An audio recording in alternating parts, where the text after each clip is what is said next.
ঘুটঘুটে অন্ধকার রাত। গ্রামের মেঠো পথ দিয়ে করিম ফিরছে। পথের দুই পাশে ঘন বাঁশবাগান। বাতাসে বাঁশগাছগুলো একে অপরের সাথে ঘষা খেয়ে এক অদ্ভুত ক্যাচ ক্যাচ শব্দ করছে। হঠাৎ করিমের মনে হয় কে যেন তার নাম ধরে খুব দূর থেকে ডাকছে, করিমো, করিমো। সে থমকে দাঁড়ায়, কিন্তু কাউকে দেখতে পায় না। করিম আবার হাঁটতে শুরু করে।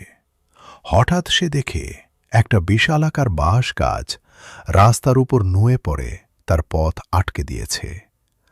করিম বাঁশটা টপকে যাওয়ার চেষ্টা করে, কিন্তু সে খেয়াল করে বাঁশটা নড়ছে, ঠিক যেন কেউ ওটার উপর বসে আছে। সে উপরের দিকে তাকিয়ে দেখে বাঁশের ডগায় সাদা কাপড় পরা একটা ছায়া দোল খাচ্ছে। ভয় পেয়ে করিম অন্য পথে যাওয়ার চেষ্টা করে। হঠাৎ সে দেখে রাস্তার মোড়ে একজন বৃদ্ধা বসে মাছ কাটছে। এত রাতে নির্জন বাঁশবাগানের পাশে মাছ কাটা দেখে করিম অবাক হয়। ও দাদি, এত রাতে এখানে কি করেন? বাড়ি যান। বৃদ্ধা মুখ না তুলে ঘড়ঘড়ে গলায়, মাছ কাটছি রে বাপ, আজ রাতে বড় ভোজ হবে, তুই খাবি?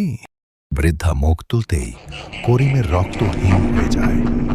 বৃদ্ধার কোনো চোখ নেই, শুধু কোটর থেকে আগুনের মতো লাল আলো বের হচ্ছে। আর সে মাছ কাটছে না, সে নিজের হাতের আঙুলগুলো ধারালো বটি দিয়ে কাটছে।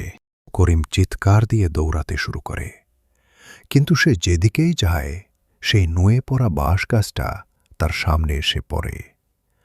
বাঁশবাগানটা যেন একটা গোলক ধাঁধা হয়ে গেছে। দৌড়াতে দৌড়াতে করিম ক্লান্ত হয়ে মাটিতে পড়ে যায়। সে দেখে সেই বৃদ্ধা তার মাথার উপর দাঁড়িয়ে হাসছে। বৃদ্ধার ছায়াটা লম্বা হয়ে সারা বাঁশবাগান ঢেকে ফেলছে।